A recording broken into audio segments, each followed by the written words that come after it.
continuación se tratará el tema magnitudes físicas. Desde el punto de vista físico, una magnitud es toda aquella propiedad o entidad abstracta que puede ser medida en una escala y con un instrumento adecuado. En definitiva, magnitud es toda aquella propiedad que se puede medir, como por ejemplo peso, masa, longitud, velocidad, tiempo, entre otros. Las magnitudes no son más que la característica de un objeto, sustancia o fenómeno físico que se puede definir de norma numérica. Por ejemplo, un balón de fútbol puede tener una masa de 1 kilogramo, una temperatura de 23 grados centígrados, una velocidad de 5 kilómetros por hora, entre otros. A cada una de estas propiedades a las que podemos asignarle un valor numérico se le ha de llamar magnitud. Entonces, ¿para qué sirven las magnitudes físicas?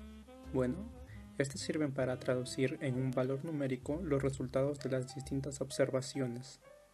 El lenguaje que se utilizará debe ser claro y terminante. Clasificación de las magnitudes físicas. Estas pueden clasificar por su origen y por su naturaleza. En la clasificación por su origen tenemos a las fundamentales y derivadas. Las fundamentales son aquellas que sirven de base para escribir las demás magnitudes. Las magnitudes fundamentales son la longitud, masa, tiempo, intensidad de corriente, intensidad luminosa, cantidad de sustancia, temperatura. En mecánica, 3 magnitudes fundamentales son suficientes: la longitud, la masa y el tiempo.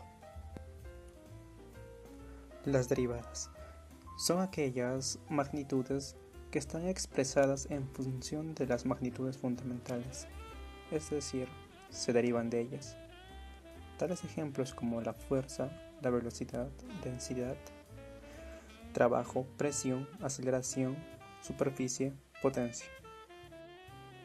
En la clasificación por su naturaleza tenemos a las magnitudes escalares y a las magnitudes vectoriales. Las escalares son las que quedan perfectamente definidas por un número y por una unidad. Tal ejemplo como la masa, temperatura, densidad, volumen. Las magnitudes vectoriales son las que quedan perfectamente definidas mediante un número, una unidad y un vector.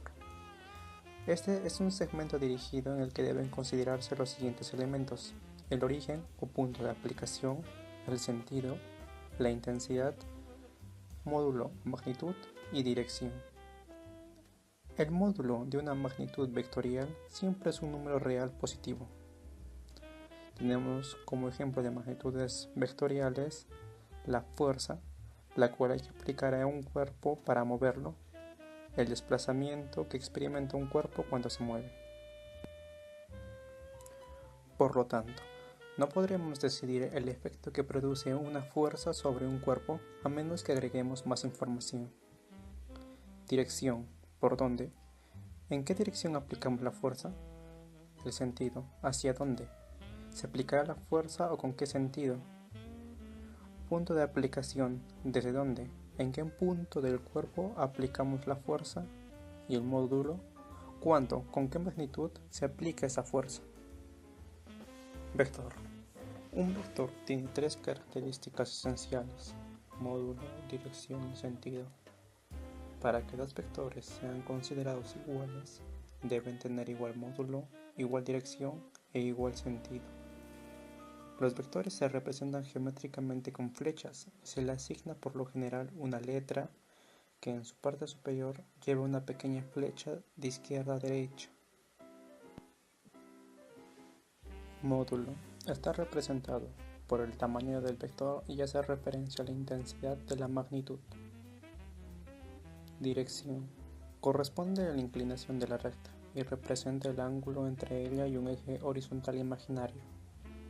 También se pueden utilizar los ejes de coordenadas cartesianas, como también los puntos cardinales para la dirección. Sentido Está indicado por la punta de la flecha. Signo positivo por lo general no se coloca o un signo negativo. Al igual que los números, los vectores pueden operarse entre sí a través de la suma, la resta, la multiplicación por un escalar, la división por un escalar, producto y producto cruz.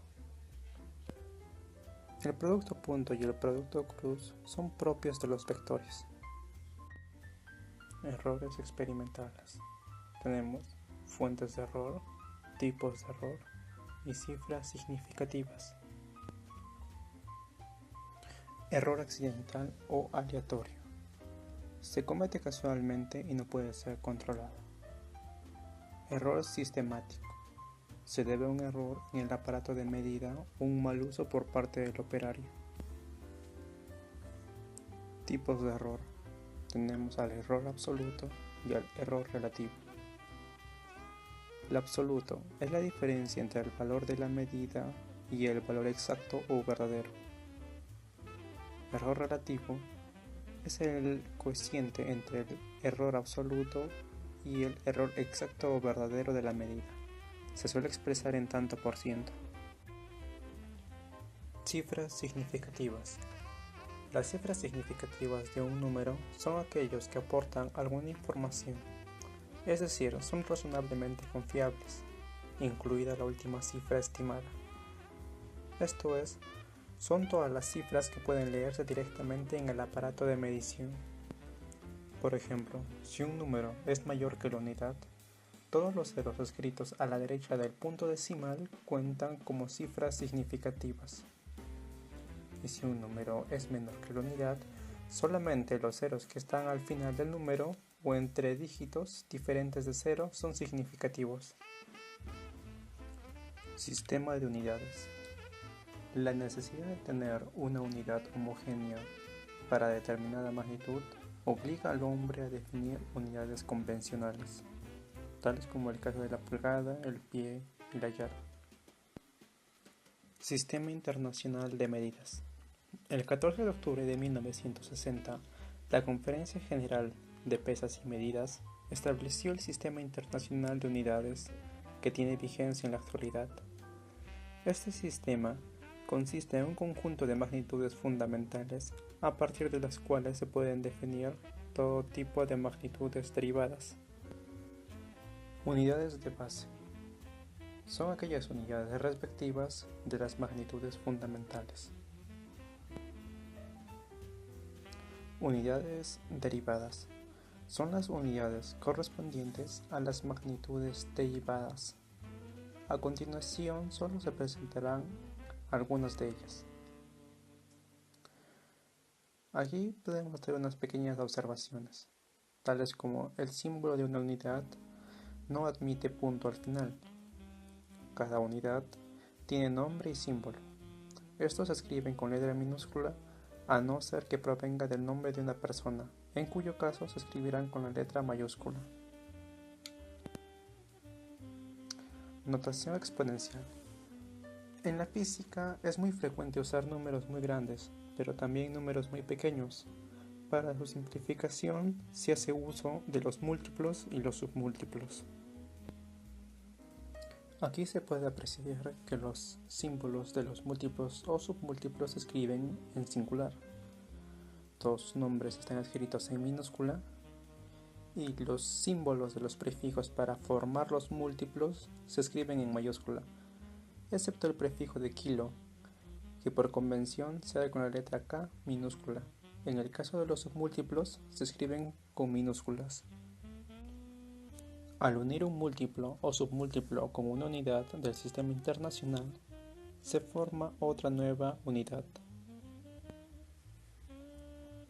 ¿Cómo se escribe una medida? La escritura al unir múltiplo o submúltiplo con una unidad del sistema internacional es la siguiente. Primero, el número, valor de la magnitud. Segundo, el múltiplo o submúltiplo, dejando un espacio.